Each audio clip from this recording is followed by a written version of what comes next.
Hello students, how are you. अपन लोगों ने लिमिट स्टार्ट किया है क्लास 11th में और अपन लोग इसमें क्या क्या पढ़ लिए हैं कि लिमिट होता क्या है। First of all we have studied that what are in last video कि व्हाट आर लिमिट्स कैसे करते हैं, उसको कैलकुलेट कैसे किया जाता है, right hand limit and left hand limit, ठीक है। और उसका पूरे क्वेश्चंस हम लोगों ने किए हुए हैं। अब मान लीजिए दो limits, what is algebra of limits. Algebraic आप पहले अपन ये पढ़ेंगे आज, इसके शॉर्ट्स मैंने डाल दिए हैं, आप देख लेंगे पूरा अच्छे से। What is algebra of limits. मान लीजिए आपके पास दो फंक्शन दिए हो गए हैं, limit x tends to a, limit x tends to a f of x is equal to, मान लीजिए आपका दिया गया है l and limit x tends to a g of x अगर इक्वल टू m दी गई है। मान लीजिए दो ऐसे हमको वैल्यूज दिए गए हैं, मान लीजिए दोनों लिमिट्स को मुझको ऐड करना है, means limit x tends to a आपके पास f of x plus g of x होता है। अगर क्वेश्चन ऐसा आ जाता है तब आप क्या करेंगे, इसे आप क्या करेंगे, limit x tends to a f of x plus limit x tends to a g of x, that means we are getting the value l plus m. if in case plus की जगह minus होता है कोई problem नहीं, आप यहाँ minus करिए, आपका आंसर l माइनस m आ जाएगा। मान लीजिए इनके बीच में इंटू हो जाता है, ठीक है, आप यहाँ पे इंटू कर लीजिए, limit x tends to a f of x into limit x tends to a g of x, आपका आंसर l इंटू m आ जाएगा। लेकिन अगर आपका क्वेश्चन ऐसा आ जाता है, limit x tends to a क्या बताया, f of x upon g of x हो जाता है, तो ये कैसा हो जाएगा, limit x tends to a f of x मतलब न्यूमरेटर में चला जाएगा और limit x tends to a g of x हो जाएगा। प्रोवाइडेड जब भी डिनोमिनेटर तो ये क्या होना चाहिए, should not be equal to 0 होना चाहिए, ठीक है। तो सिंपल हो गया, प्लस का प्लस में हो गया, माइनस इंटू एंड डिवाइड, ठीक। लेकिन अगर आपका केस में अगर आपके पास कोई कांस्टेंट मल्टीप्लाई हो जाता है, जैसे मान लीजिए limit x tends to a के f ऑफ x हो जाता है, तो क्या आ जाएगा, k into limit x tends to a f of x। ये सारी प्रॉपर्टीज इसके अलजेब्रिक अपन क्वेश्चंस में जैसे आते जाएंगे तो हमको इस तरीके से सॉल्व करते चले जाना है, ठीक है। मान लीजिए आ गया आपका लिमिट x मॉड k की जगह मान लीजिए आ गया मॉड f ऑफ x, तो ये क्या हो जाएगा बताइए, ये पूरा मॉड आ जाएगा, आंसर क्या आ जाएगा आपका l आ जाएगा, ठीक है। मान लीजिए आपके पास क्वेश्चन आ गया limit x tends to a, अगर ऐसा आ गया limit x tends to a f of x का पावर g ऑफ x, तो आंसर क्या आ जाएगा इसका बताओ, l to the power n हो जाएगा, ठीक है। तो इसमें हमको ऐसा कोई टेंशन लेने की जरूरत नहीं है, ठीक। अगर f ऑफ x छोटा है, g ऑफ x बड़ा है, तो obviously limit l will be less than is equal to m रहेगा, ठीक है। और अगर हाँ लिमिट मान लीजिए limit x tends to a f of x की वैल्यू अगर प्लस इन्फिनिटी या माइनस इन्फिनिटी आती है, तो क्या आ जाएगा, limit x tends to a 1 upon f of x की वैल्यू क्या आ जाएगी, 0 आ जाएगी, ठीक है। तो ये आपको ध्यान रखना है। ये हो गए हमारे क्या आ गया, अलजेब्रा ऑफ लिमिट्स। इसका पूरा शॉर्ट मैंने आपका दे दिया गया है, जिसको आप लोग आराम से देख के पढ़ सकते हैं, ठीक है। पूरा ये शॉर्ट में मैंने प्रोवाइड कर दिया है आप लोगों को पहले, ठीक। अब आता है नेक्स्ट हमारा, इसके बाद मैं एक एक स्टेप में कैसे कैसे करना है लिमिट्स को सॉल्व में बता रही हूँ, ठीक है। अब इसके बाद आते हैं हम नेक्स्ट टॉपिक में आता है कि मान लीजिए if limit x tends to a, मान लीजिए लिमिट अभी मैंने बताया ना डिवीजन वाले केस में, limit x tends to a f of x by g of x, ठीक है। तो ये क्या हो गया आपका, limit x tends to a f of x upon limit x tends to a g of x आ गया। But if this is of the form 0 by 0 which is not defined, or infinity by infinity which is also not defined, or infinity minus infinity this is also not defined, और 0 to the power 0, infinity to the power 0, 1 to the power infinity, 1 to the power infinity, और कुछ छुड़ी है क्या? Yes, 0 into infinity और 0 into infinity। ये चीज़ें अभी तक हमारे पास डिफाइंड नहीं की गई है। मान लीजिए ये वाला क्वेश्चन में 0/0 आ गया, या infinity/infinity आ गया, या हमारा पावर वाला केस f(x) का पावर g(x) में ये वाला फॉर्म आ गया, या ये वाला फॉर्म आ गया, या ये वाला फॉर्म आ गया, ठीक है, या मल्टीपल में ये वाला फॉर्म आ गया, सब्सट्रैक्शन में ये वाला फॉर्म आ गया, तो हम इसको नहीं सॉल्व कर सकते because it has not been defined. तो इसको सॉल्व करने के लिए हमको वैरायटी ऑफ वेज यूज़ करने पड़ेंगे, जो हम आगे के वीडियोस में करते जाएंगे, हम स्टेप बाय स्टेप पढ़ेंगे। लेकिन इस पूरे को हम क्या कहते हैं? इस सारे टाइप को हम कहते हैं इनडिटर्मिनेट फॉर्म। इस पूरे 7 टाइप्स को कहा जाता है इनडिटर्मिनेट फॉर्म।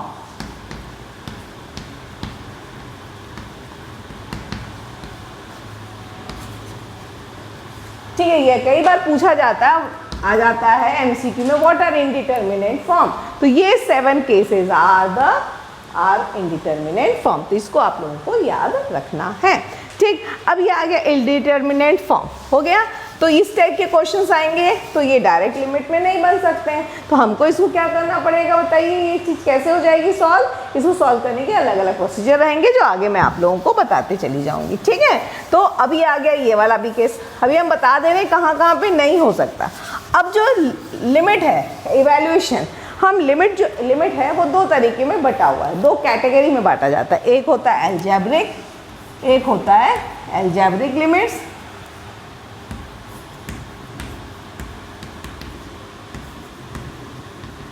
दूसरा होता है non algebraic limit.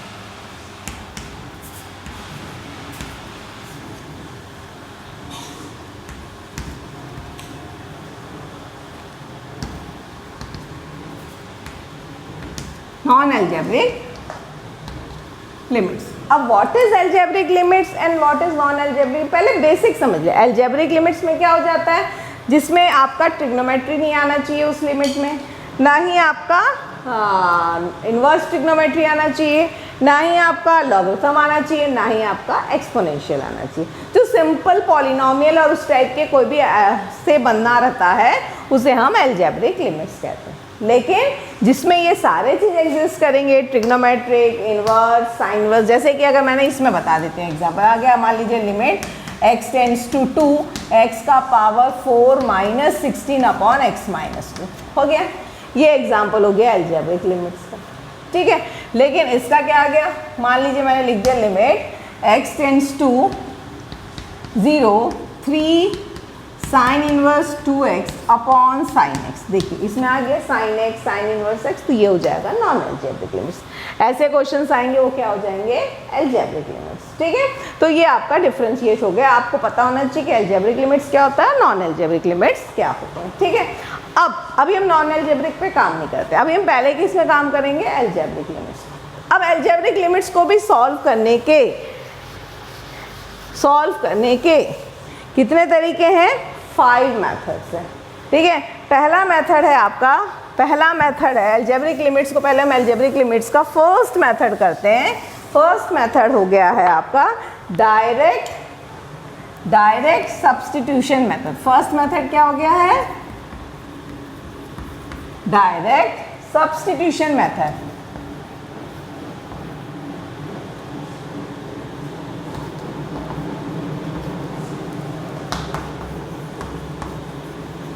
What is direct substitution method? What is direct substitution method? अभी direct substitution method क्या होता है? देखिए, limit x tends to a f of x अगर इस तरीके का दिया गया है, या limit x tends to a phi of x upon psi of x दिया गया है। ठीक है, तो आंसर आप डायरेक्ट सब्स्टिट्यूशन है, यानी x की वैल्यू सब्स्टिट्यूट कर दिया, आंसर आ जाएगा f ऑफ a का, जो आंसर आ जाएगा वो आ जाएगा। इसका क्या आ जाएगा? phi of a upon psi of a। ये आ गया डायरेक्ट सब्स्टिट्यूशन मेथड। जैसे कि कोई क्वेश्चन ले लेते हैं, मान लीजिए आ गया limit x tends to 2, x tends to 2, 2x square minus x plus 4। ठीक है, क्या आ जाएगा भाई, आप सब्स्टिट्यूट कर लीजिए, x की वैल्यू पुट कर लीजिए, क्या आ जाएगा 2 का square minus 2 plus 4, what you are getting 4 minus 2 plus 4, आपका आ गया answer 6। This is called a direct substitution method आ गया। ये होता है आपका डायरेक्ट सब्स्टिट्यूशन मेथड। मान लीजिए आ गया लिमिट, आपका क्वेश्चन देख लेते हैं एक आध। लिमिट x टेंड्स टू 1, मान लीजिए मैंने दे दिया limit x tends to 1 root over x plus 8 upon root x। Direct है, क्या आ जाएगा बताइए 1 plus 8 root upon root 1 which is equal to root 9 which is equal to 3। आ गया आंसर डायरेक्ट। तो ये हो जाता है पहला मेथड है डायरेक्ट सब्स्टिट्यूशन मेथड। ठीक है, तो इस तरीके जरूरी नहीं है, कई बार न्यूमरेटर डिनोमिनेटर का भी केस बन सकता है। ये अगर न्यूमरेटर डिनोमिनेटर का केस हो गया, एक आपका डायरेक्ट मेथड हो गया, तो इस तरीके से आप सॉल्व कर सकते हैं। इसे कहते हैं अपन डायरेक्ट सब्स्टिट्यूशन मेथड। ठीक है, सेकेंड मेथड में आते हैं। ये तो ईजी है, डायरेक्ट में आप कोई कर नहीं सकते हो, आराम से सॉल्व हो सकता है। अब आते हैं हम सेकेंड केस में।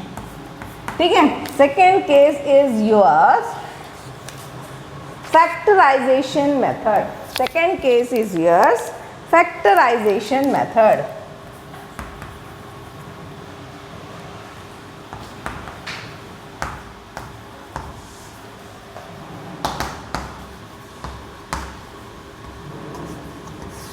फैक्टराइजेशन मेथड, फैक्टराइजेशन तो पढ़ा हुआ है। अब फैक्टराइजेशन मेथड क्यों लगाएंगे भाई, अगर हमारे पास ये आ गया, मान लीजिए देखिए limit x tends to a f of x upon g of x आ गया। ठीक है, हमने वैल्यू सब्स्टिट्यूट किया, क्योंकि हमको तो भी एक ही चीज़ पता है डायरेक्ट सब्स्टिट्यूशन मेथड, हमने वैल्यू सब्स्टिट्यूट कर दी। ठीक, अब वैल्यू सब्स्टिट्यूट करने के बाद मान लीजिए आपको केस मिल गया, आंसर आ गया आपका 0/0 का फॉर्म, इन्फिनिटी बाय इन्फिनिटी का फॉर्म। तब अब तो ये सॉल्व नहीं हो सकता। एट दैट टाइम व्हाट हम विल अप्लाई फैक्टराइजेशन मेथड। जैसे कि एक क्वेश्चन हम बता रहे हैं फटाफट, क्या आ जाएगा, जैसे कि limit x tends to 2 x square minus 5x plus 6 upon ये आ गया x स्क्वायर माइनस 4। ठीक, अब आप इसमें लगा लीजिए, क्या आ गया भाई 2 का स्क्वायर, आप डायरेक्ट लगा लीजिए यहाँ पे लिमिट x टेंड्स टू 2 का square minus 5 into 2 plus 6 upon 4 minus 4। ठीक है, 10 आ गया आपका 0/0 का केस हो गया। अब आप इसको सॉल्व नहीं कर सकते, तो अब क्या करेंगे भैया, हमको ऑल्टरनेटिव तो चाहिए, हमको तो सॉल्यूशन क्वेश्चन दिया तो आंसर तो आना ही है। मैथ्स में आंसर तो आना ही है। अगर ऐसा रास्ता नहीं जाता तो वो कहीं और से रास्ता बना लेता है ना। पानी अगर निकला है हिमालय से तो वो धरती तक आएगा ही, वो कहीं ना कहीं अपना रास्ता बना ही लेगा। उसी तरीके से अगर ये थ्योरी फेल होगी तो हमको दूसरे थ्योरी पे काम करना पड़ेगा। ये मैथ्स का लॉजिक है। ठीक है, तो अब यहाँ पे क्या हो गया भाई, ये क्या हो गया, अब ये तो फेल हो गया, अब यहाँ पे हम नहीं सॉल्व कर सकते तो हम दूसरे तरीके से आ जाते हैं। हमारे पास फैक्टराइजेशन मेथड है, फैक्टराइज कर लीजिए इसको भाई। फैक्टराइज करेंगे तो क्या आ जाएगा, लिमिट x टेंड्स टू 2, मेरे ख्याल से 5 किस में स्प्लिट होगा, 2 और 3 में स्प्लिट हो जाएगा। तो आपका आंसर क्या आ जाएगा, देखो ये x माइनस 2 और x माइनस 3, और यहाँ पे क्या आ जाएगा x माइनस 2 और ये आ गया x प्लस 2। क्यों, क्योंकि ये आ गया a square minus b square का फॉर्मूला। तो क्या आ जाएगा a minus b into a plus b। ये लो भाई, ये अब ये और ये कट गया। अब वैल्यू पुट करके देखो क्या आ गया, 2 माइनस 3 2 प्लस 2 कितना आ गया, -1/4 आ गया आंसर। आ गया हमारा आंसर -1/4। इसकी लिमिट निकल गई। तो मैंने कहा ना, मैथ्स एक ऐसा क्वेश्चन है, अगर यहाँ पे हर्डल आती है then we find the new way. भाई जिंदगी तो रुकती नहीं, अगर कहीं पे कुछ प्रॉब्लम आती तो हम नया सॉल्यूशंस निकालते हैं ना। तो ऑब्वियसली मैथ्स एक प्रैक्टिकल लाइफ है। मैथ्स अगर आप पढ़ते हो उसमें पूरी चीज़ें प्रैक्टिकली होती। देखो यहाँ पे आ गया लिमिट 0/0, वो तो डिफाइंड नहीं है। हमने क्या किया, फिर नया मेथड खोजा। नया मेथड क्या है, फैक्टराइजेशन मेथड अडॉप्ट किया, देखा हमारा आंसर आ गया। सिंपल। ठीक है, चलो और क्वेश्चंस करते हैं इसमें। चलो इसमें पूरा एल्जेब्रिक फार्मूला यूज़ होता है, तो एक चीज़ तो मान के चलो, एल्जेब्रिक फार्मूला के बगैर तो हम लोग जिंदा रह ही नहीं सकते। तो बिल्कुल याद रखो, मैथ्स में 12th पढ़ते तक क्या इंजीनियरिंग करते थे, एल्जेब्रिक फार्मूले तो एकदम टिप में याद होने चाहिए। ठीक है, तो अब एक आते हैं अपन नेक्स्ट केस। मान लीजिए मैंने ऐसा दे दिया, लिमिट x टेंड्स टू 3, चलो x³ minus 27 upon x minus 3, चलो फिर 0/0, क्योंकि 3 का क्यूब क्या होगा, 3 3 9, 9 3 27, आगे आ गए 0/0 का फॉर्म आ गया, 3 माइनस 3 0, ये भी आ गया 27 माइनस 25 0। ठीक, ये आ गया मेरा 0/0 का फॉर्म, नहीं हो सकता, इनडिटरमाइंड फॉर्म आ गया। अब क्या करेंगे भाई, मेरे पास फॉर्मूला है, क्या फॉर्मूला दिख रहा है, a³ माइनस b³ का फॉर्मूला दिख रहा है। a³ माइनस b³ का फॉर्मूला क्या होता है भाई, a माइनस b, और क्या हो जाता है कोई बताएगा, a³ minus b³ a minus b, ये क्या आ गया आपका a² plus ab plus b², ये होता है इसका फॉर्मूला भाई। तो ये क्या हो गया फॉर्मूला के हिसाब से, ये क्या बन गया, लिमिट x टेंड्स टू 3, क्या आ गया x माइनस 3, ये हो गया x² plus a into b, a क्या हो गया, a क्या है हमारा x, a क्या है हमारा x, b कितना है हमारा 3 है, तो क्या आ गया ये 3x प्लस 9 अपॉन नीचे क्या आ गया x माइनस 3। अब देखिए ये और ये कैंसिल हो गया, नाउ सब्स्टिट्यूटेड, आपको वैल्यू क्या मिल जाएगा यहाँ पे, 3 का स्क्वायर प्लस 3 इंटू 3 प्लस 9, कितना हो गया 3 3 9, ये भी 9, ये भी 9, ये भी 9, आंसर आ गया 27। लो हो गया, कोई प्रॉब्लम नहीं, बड़े इजी वे में सॉल्व हो गया। थोड़ा सा और कोई फैक्टराइजेशन देख लें क्या हम, चलो एक और केस कर देते हैं, एक और टाइप हम आपको बता देते हैं इसमें, ताकि आपको कॉन्सेप्ट क्लियर हो कि हम क्या कर रहे हैं। 2 मेथड आज मैं बता दे रही हूँ, फैक्टराइजेशन मेथड और डायरेक्ट मेथड, दोनों के क्वेश्चंस आप कर लेंगे, क्योंकि इसके बाद फिर हम चालू करेंगे कुछ नया मेथड्स। ठीक है, नहीं और भी जो आपके मेथड्स हैं, क्या क्या है इसके बाद, rationalization using by same some standard limits के साथ आ जाएगा, और evolution of algebraic limits at infinity. तो ये 3 मेथड्स हैं, पहले थोड़ा सा इतना पढ़ लो, फिर हम आगे बताएंगे, नहीं तो आप कंफ्यूज हो जाओगे। ठीक है, अब देखिए नेक्स्ट क्वेश्चन एक और बता देते हैं। मान लीजिए ऐसा आ गया, limit x tends to 2 x³ minus 3x² plus 4 upon x to the power 4 minus 8x² plus 16। ठीक है, तब कैसे सॉल्व होगा, ये क्या सॉल्व होगा भाई, फैक्टराइज करिए, फैक्टराइजेशन करिए, कैसा आएगा बताइए, x³ माइनस 3x² प्लस 4, ऊपर का फैक्टराइजेशन ज़्यादा इम्पॉर्टेंट है, कैसे करेंगे बताइए। हाँ, तो न्यूमरेटर को हम कैसे करेंगे, हम हिट एंड ट्रायल मेथड लगा लेते हैं। तो अगर हम देखो 2 का क्यूब लेंगे तो क्या आ जाएगा, 2 का क्यूब लेंगे तो 1 से तो आएगा नहीं, 1 minus 3 plus 4, no. Hit and trial method पता है ना, फैक्टराइजेशन में क्या होता है कि आप यहाँ पे वैल्यू सब्स्टिट्यूट कर लो, अगर आंसर 0 आ गया ना उसका फैक्टर है, तो यहाँ पे तो पॉसिबल नहीं है। 2 में देख लेते क्या आ जाएगा, न्यूमरेटर में 8 माइनस 12 प्लस 4, यस क्या हो गया ये 0, यानी x minus 2 is a factor आ गया।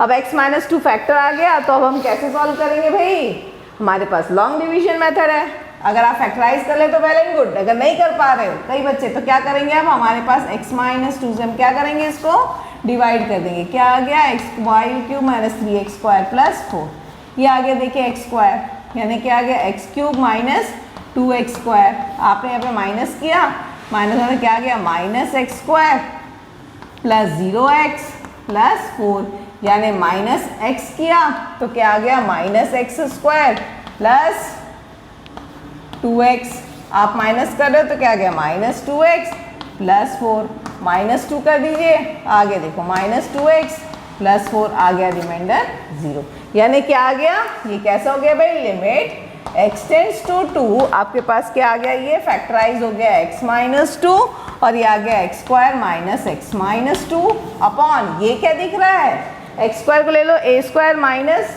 2ab प्लस बी स्क्वायर दिख रहा है, यानी क्या दिख रहा है, एक्स स्क्वायर माइनस 4 का होल स्क्वायर दिख रहा है मेरे को, यहाँ पे देख लीजिए।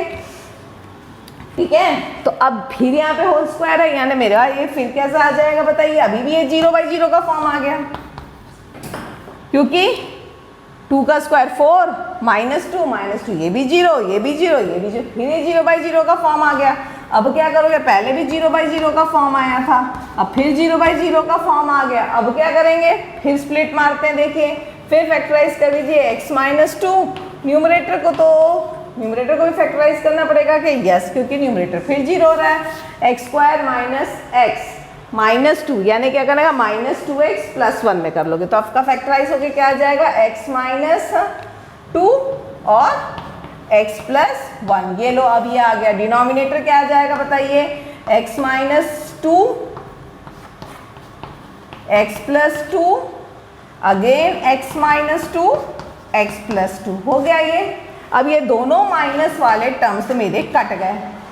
अब वैल्यू पुट कर दीजिए, देखो लिमिट x टेंड्स टू 2, अब करो 2 क्या आ जाएगा, 2 + 1 ये आ गया, न्यूमरेटर हो गया 3 और नीचे में कितना हो जाएगा भाई, 2 + 2 4 × 6 कितना आ जाएगा, लिख लो 2 1/8 आ गया आंसर, आ गया 1/8। एक minute, limit x tends to 2 था ना, x + 1 था ना, हाँ 3/16 क्यों आया भाई 16, अरे यार के क्या कर दिया, 4 ये होगा ना, 2 होगा, सॉरी देखो कितना आ गया, 3 और 4 × 4 16 आ गया आंसर, 3/16 आ गया। ठीक है, तो देखो क्या किया, पहले हमने सब्स्टिट्यूट किया, 0/0 का फॉर्म आया, फिर हमने फैक्टराइज किया, फिर 0/0 का फॉर्म आया, फिर और फैक्टराइजेशन पॉसिबल था, किया तो देखो वैल्यू आ गई। ठीक है, समझ में आ रहा है ना। तो इस तरीके से हमको फैक्टराइजेशन मेथड को सॉल्व करते चले जाना है, तभी पॉसिबिलिटी है कि आंसर आएगा। ठीक है, और कौन सा मेथड हम कर सकते हैं, एक और मेथड करके बता देते हैं आपको। ठीक है, एक और मेथड ले लेते हैं फैक्टराइजेशन में। अगर ऐसा केस आ जाता है फैक्टराइजेशन में,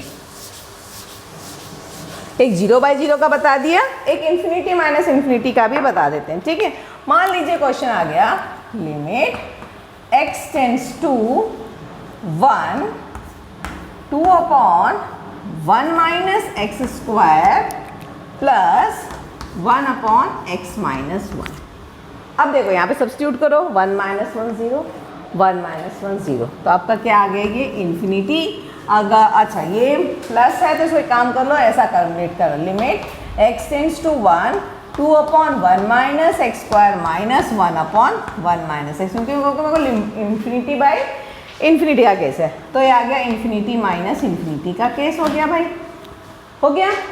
इसको पहले फैक्टराइज सिंप्लीफाई कर लो, सिंप्लीफाई कैसे हो जाएगा बताइए, लिमिट x टेंड्स टू 1 2 ये आ गया 1 - x, ये हो गया आपका 1 + x माइनस 1/1 - x हो गया। एलसीएम ले लीजिए, limit x tends to 1 1 - x × 1 + x, और ये क्या हो जाएगा, 2 माइनस ऑफ 1 1 - x ना, 1 + x आ गया। ठीक है, सिंप्लीफाई कर लीजिए, क्या आ जाएगा, लिमिट x टेंड्स टू 1 2 - 1 क्या होगा, 1 - x अपॉन 1 - x × 1 + x। अब ये लो कट गया, अब वैल्यू पुट कर लो, आंसर आ गया 1/2, सिंपल। ठीक है, तो कई बार ऐसा भी हो जाता है, इन्फिनिटी बाय इन्फिनिटी का अगर केस आ गया, इन्फिनिटी माइनस इन्फिनिटी, देखो प्लस दिख रहा था, इन्फिनिटी प्लस इन्फिनिटी, तो ऐसा कुछ है ही नहीं हमारे पास, हमने फट से क्या कर लिया, साइन चेंज करके हमने इन्फिनिटी माइनस इन्फिनिटी का जो इंडिटरमाइंड फॉर्म है, इंडिटरमिनेट फॉर्म है, उसको हमने कन्वर्ट कर लिया। उसके बाद हमने क्या किया, इसको सिंप्लीफाई, एलसीएम निकाला, फैक्टराइज किया और हमारा आंसर आ गया, सिंपल। ठीक है, तो मेरे ख्याल से ये दो मेथड बता दिया, एक डायरेक्ट मेथड और एक फैक्टराइजेशन मेथड। तो इस दोनों को आप लोग प्रैक्टिस करिए, सॉल्व करिए, और बिल्कुल प्रेशर लेके नहीं सॉल्व करना है, एंजॉय करते हुए। फैक्टराइजेशन पे कमांड होनी चाहिए इस टॉपिक के लिए, तभी आप कर पाओगे, क्योंकि ये तो लॉन्ग मेथड है ना, लेकिन कॉम्पिटिटिव में जाओगे तो इसका शॉर्टकट मेथड आएगा। शॉर्टकट में क्या इतना पूरा थोड़ा सॉल्व करते बैठे रहोगे, तो एक बार में फैक्टराइजेशन होना चाहिए और आ जाना चाहिए। फैक्टराइजेशन में कमांड अगर अच्छी नहीं होगी तो हमारा, और दूसरा एल्जेब्रिक आइडेंटिटीज याद नहीं होगा तो आप लिमिट सॉल्व नहीं कर पाओगे। तो ये दोनों को बहुत अच्छे से पढ़िए और सॉल्व करिए, ठीक है। Have a nice day and enjoy maths with doctor Shilpi. Bye bye.